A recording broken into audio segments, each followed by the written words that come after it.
नमस्कार दोस्तों, आप लोगों का स्वागत है आज के इस टॉपिक में। आज का टॉपिक है कक्षा 9 प्रश्नावली 1.2 और अध्याय 1। अध्याय 1 के अंतर्गत है संख्या पद्धति और हम लोग देखेंगे प्रश्न संख्या 3। अगर आप लोग अभी तक प्रश्न संख्या 1 और 2 का वीडियो नहीं देखे हैं तो डिस्क्रिप्शन में उसका लिंक दिया हुआ है, आप वहां से देख सकते हैं। तो चलिए देखते हैं प्रश्न संख्या 3 में क्या कहा गया है। दिखाइए कि संख्या रेखा पर √5 को किस प्रकार निरूपित किया जा सकता है। तो इस प्रश्न को सॉल्व करने के लिए हम लोगों को कुछ चीज़ों की आवश्यकता पड़ेगी, जैसे एक डिवाइडर लेना होगा, स्केल और एक पेंसिल। तो चलिए शुरुआत करते हैं। इसमें संख्या रेखा का जिक्र किया गया है, तो पहले हम लोगों को सबसे पहले एक संख्या रेखा खींचते हैं। तो देखिए यहाँ पे ये रेखा किसी भी माप का खींचा जा सकता है। तो देखिए हम लोग एक पहले संख्या रेखा खींच लेते हैं, ये हो गई संख्या रेखा। अब उसके बाद क्या करेंगे हम लोग, इसमें किसी एक पॉइंट पे मान लीजिए हम इसको एक पॉइंट कर देते हैं, मिड पॉइंट इसको हम मान लेते हैं अभी संख्या रेखा के लिए, और इसको एक सेंटीमीटर में बांट देंगे। तो देखिए यहाँ से नापेंगे तो 1 सेंटीमीटर यहाँ होगा और दूसरा यहाँ होगा, तीसरा, चौथा, पाँचवा, छठा। बस कीजिए, और ज़्यादा की ज़रूरत हमको नहीं है। उसके बाद उसी तरह इधर भी हम लोग इसको बांट लेंगे, 2, ये 3, बस कर दीजिए। उसके बाद ये मिड पॉइंट हम लोग इसको माने थे, इसको इस तरह से करके यहाँ पे 0 डाल देंगे। ये इसको अच्छी तरह से संख्या रेखा हम लोग बना लेते हैं। चलिए देखिए ये संख्या रेखा हम लोग का बनते जा रहा है, और इधर में इसको T डाल दीजिए। उसके बाद फिर इसको क्या करना है, यहाँ से इधर में भी T डाल दीजिए और इसको इस तरह से कर लीजिए। अब देखिए संख्या रेखा हम लोगों का कंप्लीट हो गया। तो 0 के इस तरफ माइनस वाला होता है, 0 का इस तरफ प्लस वाला। तो 1, 2, 3, 4, 5, 6, यहाँ पे -1, -2, -3, और ज़्यादा लेने की ज़रूरत नहीं है। तो देखिए हम लोग इसको √5 को संख्या रेखा पे दर्शाने के लिए क्या करेंगे, अगर प्रश्न संख्या 1 देखे होंगे तो उसमें 1 सेंटीमीटर लिए थे, तो क्योंकि उसमें हम लोगों को √2 दिखाना था। तो अभी हम लोगों को क्या करना है कि √5 दिखाना है, इसलिए हम लोग यहाँ ये 0 से 1 लेंगे तो 1 सेंटीमीटर, और यहाँ से 0 से 2 लेंगे तो ये 2 सेंटीमीटर होगा। तो हम लोग 2 सेंटीमीटर इधर ले लेंगे और 1 सेंटीमीटर ऊपर लेंगे लंब। देखिए लेकर के, तो 1 सेंटीमीटर हम लोग को लंब लेना है। तो चलिए इस तरह से 2 पे स्केल को रखेंगे और 1 सेंटीमीटर ऊपर लेना है। तो देखिए ये हो गया 1 सेंटीमीटर ऊपर हो गया, और उसके बाद इसको हम लोग यहाँ से ऐसे मिला देंगे 0 के साथ। अब ऐसा क्यों किए, पहले लकीर पार लेते हैं, उसके बाद देखते हैं ऐसा क्यों किए। देखिए इस पॉइंट पे आके मिल गया, तो हम लोगों का जो है ये एक समकोण त्रिभुज बन गया। तो देखिए ये समकोण त्रिभुज हो गया। इधर हम लोगों का हो गया 2 सेंटीमीटर, ये यहाँ से ये हो गया 2 cm यहाँ तक, ठीक है। और ये हम लोग इसको लिए हैं 1 सेंटीमीटर।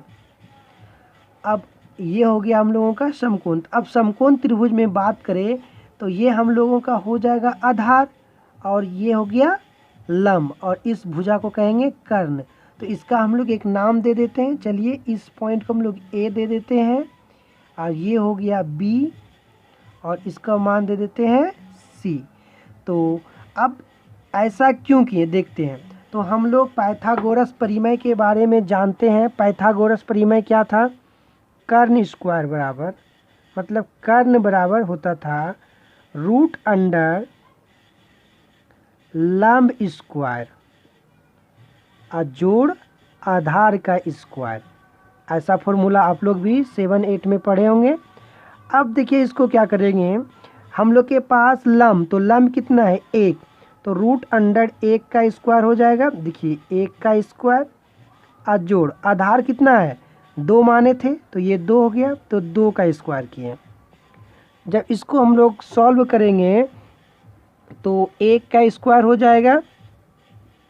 देखिए 1 का स्क्वायर 1 हो जाएगा प्लस 2 हो जाएगा, 2 दूनी 4 हो गया।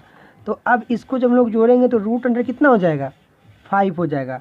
तो ये जो 5 निकला ये इस भुजा का ही तो मान निकला √5। ठीक है, ये हुआ √5। तो इसी भुजा का हम लोग को तो यहाँ संख्या रेखा पे मान दर्शाना था √5। तो अब क्या करेंगे, डेढ़ सुई में पेंसिल को पहनाएंगे और उसके बाद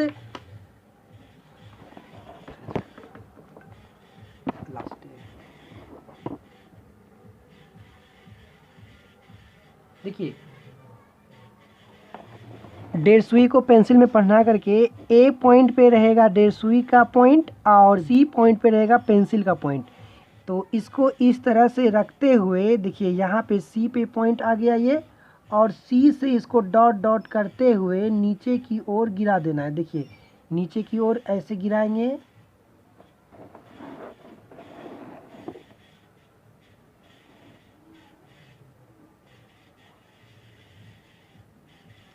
तो देखिए ये इस पॉइंट पे आकर के हम लोगों का गिरा, यही क्या है √5। इस तरह से हम लोग संख्या रेखा पर √5 का मान को दर्शा दिए। और इसको बनाने का और भी एक दूसरा तरीका है जिसको मैं आपको बताने जा रहा हूँ। तो इसको हम लोग कैसे बनाएंगे वो देख लीजिए। इस सवाल को और भी एक तरीके से सॉल्व कर सकते हैं जो इस प्रकार से है। चलिए देखते हैं इसको दूसरा तरीका क्या है। तो देखिए इस सवाल को हम लोग इस तरह से भी बना सकते हैं। इसमें क्या किए हैं गौर से देखिए, संख्या रेखा पे हम लोग यहाँ से यहाँ 1 सेंटीमीटर लिए और लंब में भी 1 सेंटीमीटर लिए। तो इसका क्या फ़ायदा हुआ कि हम लोग पाइथागोरस प्रमेय से जान रहे थे कि कर्ण स्क्वायर बराबर क्या होता था लंब स्क्वायर जोड़ आधार स्क्वायर। तो 1 का स्क्वायर करेंगे तो 1 ही होगा और 1 का स्क्वायर करेंगे तो भी 1 ही होगा। तो 1 1 जोड़ेंगे तो क्या हो जाएगा √2। तो देखिए अब ये हम लोग का कितना हो गया √2 हो गया। अब फिर इस ट्रेंगल में देखिए आप, तो आपका ये समकोण त्रिभुज है, यहाँ से फिर 1 सेंटीमीटर लिए हैं 90 डिग्री के कोण पे। उसके बाद ये हो गया हम लोग का √2 और ये हो गया 1। √2 का स्क्वायर करेंगे तो 2 और 1 का स्क्वायर करेंगे तो 1, तो 2 1 कितना हो गया 3। तो ये √3 निकल गया। अब फिर इस ट्रायंगल में देखिएगा तो ये भी आपका एक समकोण त्रिभुज है, ये आपका हो जाएगा आधार और ये हो गया आपका लंब। और यहाँ से इसको भी 1 सेंटीमीटर लिए हुए हैं लंब पे। तो अब फिर आधार लंब का स्क्वायर 1 और इसका स्क्वायर कीजिएगा तो √3। तो 3 और 1 कितना हो गया 4, तो √4 का कितना निकल गया 2। अब यहाँ आधार आपका 2 हो गया, लंब आपका 1 है, तो 1 का स्क्वायर कीजिएगा तो 1 और 2 का स्क्वायर कीजिएगा तो 4। तो 4 और 1 जोड़ेंगे तो कितना हो जाएगा 5, तो √5 हो गया। इसी 5 को तो हम लोगों को संख्या रेखा पर दर्शाना था। तो अब संख्या रेखा पर दर्शाने के लिए क्या करेंगे, हम लोग के पास जो डेढ़ सुई होता है यहाँ पे डेढ़ सुई का पॉइंट रखना है और यहाँ पॉइंट डी पे जो है पेंसिल का सुई रख करके इस तरह से इसको घूम जाना है। तो जब इसको घूमिएगा तो आपका जो है ये पॉइंट ऐसे करके डॉट डॉट जाएगा और ये इस जगह पे कटेगा। तो यही पॉइंट होगा आपका √5 का वैल्यू। तो √5 का वैल्यू कितना होता है 2.236। तो आप इसको स्केल से माप करके भी देख सकते हैं क्या ये 2.236 पे कटा है। तो चलिए इसको चेक कर लेते हैं। तो यहाँ पे जब आप इसको रखिएगा तो देखिए 2.2 तो पक्का एकदम 2.2 पर ही कटा हुआ है। तो ये जो सवाल है एकदम सटीक है और सही है। आप दोनों तरीका में से किसी तरीका से एग्ज़ाम में सॉल्व कर सकते हैं। इसी तरह के और भी ज्ञान संबंधित वीडियो पाने के लिए चैनल को सब्सक्राइब करें और वीडियो को लाइक करें। धन्यवाद।